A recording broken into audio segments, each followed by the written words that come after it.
السلام علیکم ناظرین آپ دیکھ رہے ہیں جنگ پوائنٹ۔ ناظرین ہم آپ کو آج ایک اہم شخصیات کے بارے میں بتائیں گے۔ وہ اہم شخصیات اعظم طارق شہید ہیں۔ ہم آپ کو ان کی مقبولیت، ان کی سیاست، ان کی سپہ صحابہ میں مقبولیت اور ان کے شہید ہونے کے بارے میں آج ڈسکس کریں گے۔ ناظرین اعظم طارق شہید مذہبی و سیاسی تنظیم پاکستان سپہ صحابہ کے سربراہ تھے اور پاکستان میں اپنے وقت کے طاقتور ترین رہنماؤں میں سے ایک تھے۔ اس کے علاوہ وہ ایک متنازع شخصیات کے طور پر بھی جانے جاتے تھے۔ فرقہ واریت پھیلانے اور فرقہ وارانہ دہشت گردی کے الزامات کی زد میں بھی رہے۔ ناظرین اگر آپ نے ہمارا جنگ پوائنٹ ابھی سبسکرائب نہیں کیا تو ہمارے چینل کو سبسکرائب کریں اور گھنٹی کا بٹن ضرور دبائیں تاکہ ہماری ہر نئی آنے والی ویڈیو آپ تک پہنچ سکے۔ ناظرین علامہ اعظم طارق شہید 10 جولائی 1962 کو چچا وطنی پاکستان میں پیدا ہوئے۔ ناظرین اگر ان کی ابتدائی زندگی کی طرف دیکھا جائے تو اعظم طارق تحصیل چچا وطنی میں واقع گاؤں کے 111 7 آر میں پیدا ہوئے۔ ان کا تعلق ایک راجپوت مرج خاندان سے بتایا جاتا ہے۔ اپنی ابتدائی مذہبی تعلیم ضلع ٹوبہ ٹیکسنگ میں واقع دارالعلوم ربانیہ سے حاصل کی۔ تحصیل علم کے لیے وہ مدرسہ تجوید القرآن چچا وطنی اور جامعہ عربیہ نعمانیہ چنیوٹ سے بھی منسلک رہے۔ انہوں نے 1984 میں جامعہ علومیہ اسلامیہ بنوری ٹاؤن کراچی سے دور حدیث کا کورس مکمل کیا۔ انہوں نے وفاق المدارس سے عربی اور اسلامیات کے مضامین میں MA کی ڈگری بھی حاصل کی ہوئی تھی۔ تعلیمی سلسلے کی تکمیل کے بعد وہ جامعہ محمودیہ کراچی میں صدر مدرسہ اور ناظم اعلیٰ مقرر ہوئے۔ اس کے ساتھ ساتھ وہ جامعہ مسجد صدیق اکبر نارتھ کراچی کے خطیب بھی رہے تھے۔ ناظرین اگر ان کی سپہ صحابہ میں شمولیت کی طرف دیکھا جائے تو جنگ میں سپہ صحابہ کے قیام کو ابھی 7 ماہ ہی کا عرصہ گزرا تھا، وہ اس میں شامل ہو گئے اور کراچی میں اس کی تشکیل شروع کر دی۔ وہ پہلے کراچی سینٹرل اور بعد میں کراچی ڈویژنز کے سیکرٹری جنرل مقرر ہوئے۔ 1989 میں جماعت کے بانی قائد حق نواز جھنگوی نے انہیں صوبہ سندھ کا سیکرٹری جنرل نامزد کر دیا۔ حق نواز جھنگوی کی ہلاکت کے بعد وہ پہلے سپہ صحابہ کے ڈپٹی سیکرٹری بنے۔ جنوری 1991 میں وہ جماعت کے نائب سرپرست اعلیٰ بنے۔ اس مرحلے پر انہوں نے کراچی کی سے سکونت ترک کر دی اور جنگ میں قیام پذیر ہو گئے۔ یہاں انہوں نے مسجد حق نواز جھنگوی کا خطیب مقرر کیا گیا۔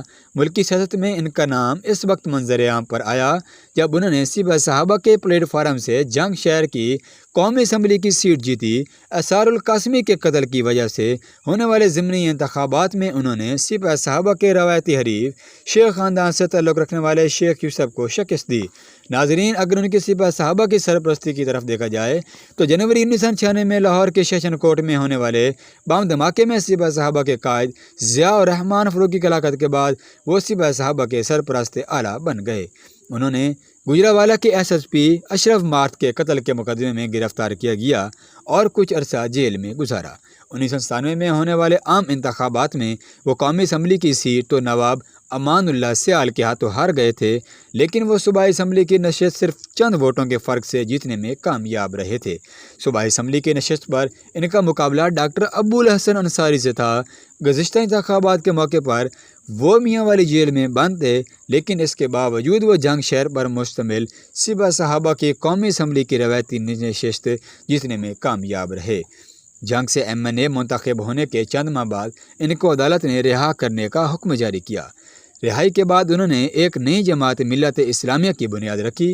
اس جماعت کے پلیٹ فارم سے انہوں نے جنرل پرویز مشرف کی حمایت کی اور وزیر اعظم ظفر اللہ جمالی کا ساتھ دیا۔ ناظرین اعظم طارق شہید پر کئی قاتلانہ حملے ہوئے۔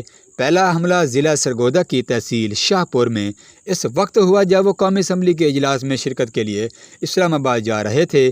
اس حملے میں ان پر راکٹ بھی فائر کیے گئے لیکن وہ بال بچ گئے۔ 17 جنوری 1986 میں لاہور کے سیشن کورٹ پر ہونے والے حملے کا بھی اصل نشانہ اعظم طارق ہی تھے۔ حملے میں سپہ صحابہ کے قائد ضیاء الرحمن فاروقی، 2 درجن سے زائد پولیس ملازمین، ایک پریس فوٹوگرافر ہلاک ہوئے جبکہ خود اعظم طارق زخمی ہوئے۔ ناظرین اعظم طارق کو 4 اکتوبر 2003 کو M2 موٹر وے سے اسلام آباد داخل ہونے کے بعد گولیاں مار کر شہید کر دیا گیا۔ ساتھ ہی ایک رہنما قاری ضیاء الرحمان کی ہلاکت بھی ہوئی۔ ایک اخبار کے مطابق ایک سفید پجیرو اعظم طارق کی گاڑی کا پیچھا کرتے ہوئے اس سے آگے بڑھی اور سڑک پر کسی ایکشن فلم کے منظر کی طرح گھومتے ہوئے اس کا راستہ روک کر کھڑی ہو گئی۔ پجیرو میں سے 3 افراد اچھل کر باہر نکلے اور خودکار ہتھیاروں سے اعظم طارق کی گاڑی پر 3 اطراف سے گولیاں کی بوچھاڑ کر دی۔ 2 سے 3 منٹ کے اندر 200 گولیاں برسائی گئیں۔ صرف اعظم طارق کو 40 گولیاں لگیں۔ آپ کا جنازہ عبدالرشید غازی نے پڑھایا۔ آپ کے قتل کا الزام اعظم طارق کے لوگوں نے اس وقت کے پرویز مشرف کے حمایتیوں پر لگایا تھا۔ ناظرین، اگر آپ نے ہمارے چینل جنگ پوائنٹ کو ابھی تک سبسکرائب نہیں کیا تو ہمارے چینل کو سبسکرائب کریں، گھنٹی کا بٹن ضرور دبائیں تاکہ ہماری ہر نئی آنے والی ویڈیو آپ تک پہنچ سکے۔ مجھے دیجیے اجازت۔